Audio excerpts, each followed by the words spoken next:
Shin menene yasa ake kokonto akan zaman lafiyan da aka yi tsakanin mayakan Hamas da kuma ƙasar Isra'ila zai iya rugujewa a kowane lokaci?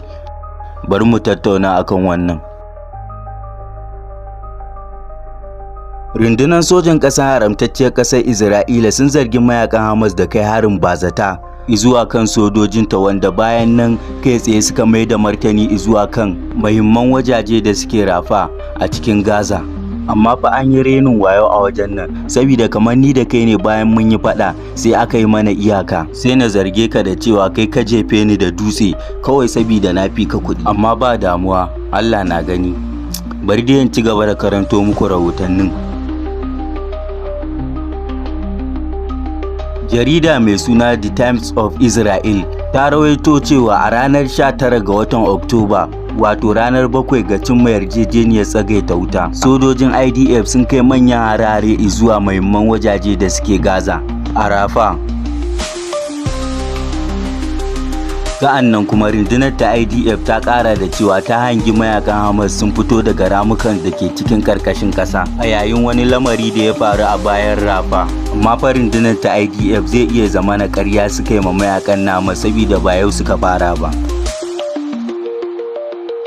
Shugaban ƙasar Amurka mai suna Donald Trump shi da kanshi ya rattafa hannu akan yarjejeniyar tsagaita wuta da aka yi a Gaza a ranar 13 ga watan Oktoba a ƙasar Masar.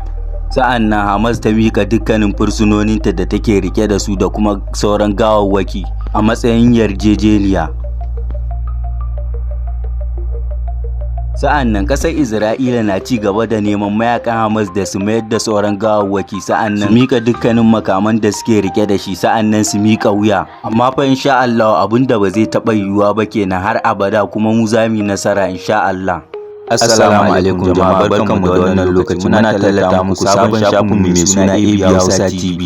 Don samun ci gaban irin labaran za ku iya bibiyan mu a shafinmu na Facebook, haɗi da YouTube channel da sauransu. Dalilin kawo wannan dabaran shine TikTok ba sa bari ana wallafa komai ga yaƙe-yaƙe da ake yi a faɗin duniya. Yayin da kuka bi mu a sauran shafukan zai zama na cewa za ku fi fahimtar yadda abubuwan suke. Don samun cikakkun bidiyo na labaran mu, biyo mu a shafinmu mai suna AB Hausa TV. Ni ne naku mai suna Ahmad HMA, ma da sabon shafukan namu mai suna AB Hausa TV. Sa'an nan ina ƙara ga miƙa godiya ga masoyanmu gabaki ɗaya.